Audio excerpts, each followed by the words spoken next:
So Paul George came back last night, and not only did he come back, he led a comeback for the LA Clippers, coming back from 25 points down. Another game this year where it seems like the Clippers go down big early in the game, and they just find a way to come back. This has been a theme with the Clippers for a while now, a few years running. And listen, you could make a whole nother video about how the Utah Jazz are probably one of the biggest front runners over the past 5 seasons, but that's not what today is going to be about. Today is going to be about the LA Clippers. They're off today. They go to Chicago tomorrow. Right now, slotted in the 8th seed in the Western Conference. I mean, at this point, it's practically guaranteed that they're going to get that 8 spot.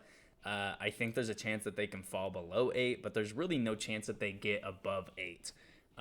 Either way, it would have to be a catastrophic time for the Timberwolves, for the Clippers to get to 7, or it'd have to be a catastrophic time for the Clippers themselves to fall below 8. At this point, though, the Clippers have a chance to do something that not a lot of teams really have a chance to do that are in their position. So let's just talk about teams that are in the play-in tournament on both sides. You've got the Timberwolves, Clippers, Pelicans, and Spurs on the west side. You've got the Cavaliers, Nets, Hornets, and Hawks on the east. Now in the west, those 4 teams I just mentioned, the Wolves, Clippers, Pelicans, Spurs.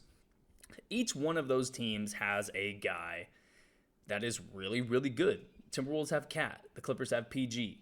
The Pelicans have Brandon Ingram and CJ McCollum. And the Spurs have DeJounte Murray. Even in the East, that same exact thing can be said. The Cavaliers have a lot of really good players. In fact, the 7th seed is kind of really below what we expected them to be at, especially earlier in the season when they were a top 4 seed. But, I mean, they got a lot of really good players. Brooklyn Nets have KD and Kyrie. That's all you need. Hornets got LaMelo. Hawks got Trae Young. I think in the Clippers case, though, not only do they have one of those elite players, I think they have the best coach out of all 8 of those teams. And that's no shade thrown to guys like JB Bickerstaff in Cleveland. That's no shade thrown to Craig Popovich in San Antonio. I think for the situation that all 8 of these play-in teams have been placed in, Tyronn Lue and the LA Clippers have exceeded expectations far and far beyond what they should have been at. The Clippers should have been a lottery team this year. And the fact that they're slotted at the 8th spot not only just speaks to what the players have been doing, but Tyronn Lue deserves a lot more credit as coach of the year than he's actually getting. So what do the Clippers do now?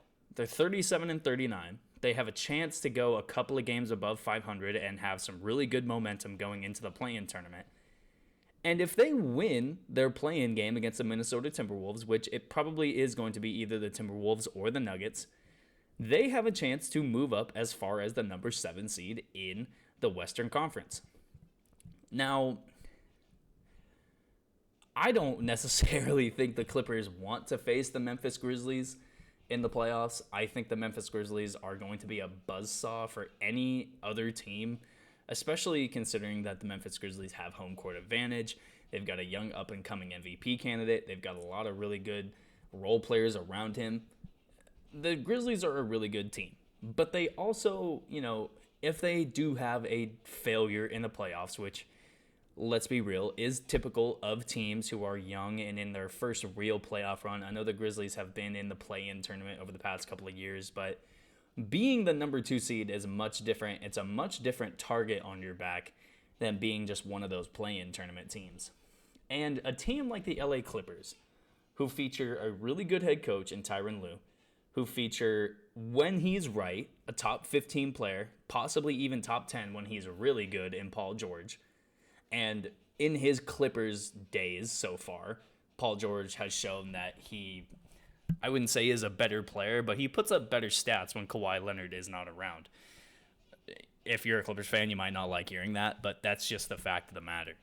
And I think the Clippers would really have a chance to knock off that Memphis Grizzlies team, because I don't know who on the Grizzlies is defending Paul George. You can throw Dillon Brooks at him, sure, cool, sure. If I'm a Clippers fan, I am salivating at the idea of Dillon Brooks guarding Paul George.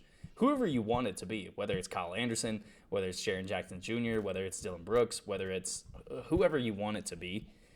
I think Paul George could almost average 40 on this Grizzlies team. And that's nothing to take away from the Grizzlies. That's nothing to take away from them. I think even in that sort of situation, the Grizzlies probably win that series in 6 or 7.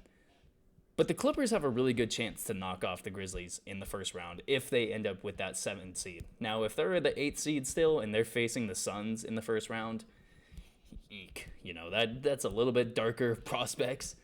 But even then, they would be able to put up a fight against the Suns. I would really expect that.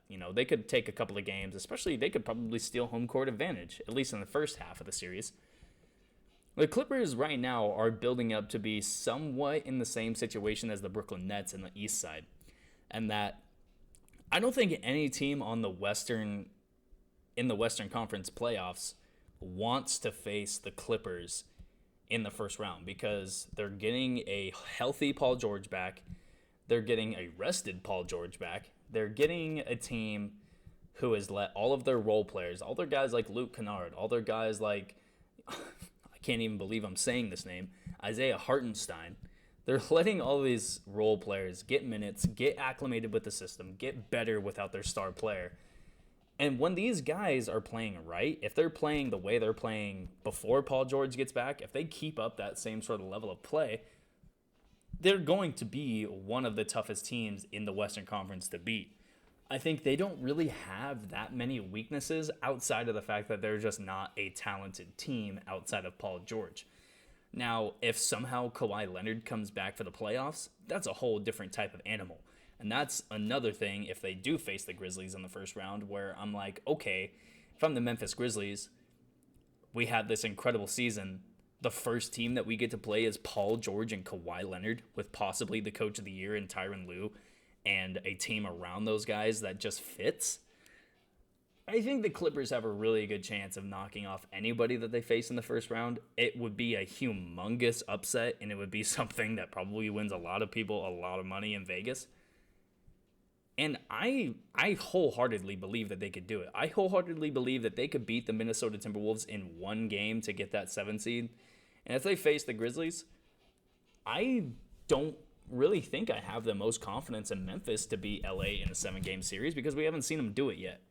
And just off of all of that alone, I think the Clippers might be the scariest team in the Western Conference, especially in the first round of games.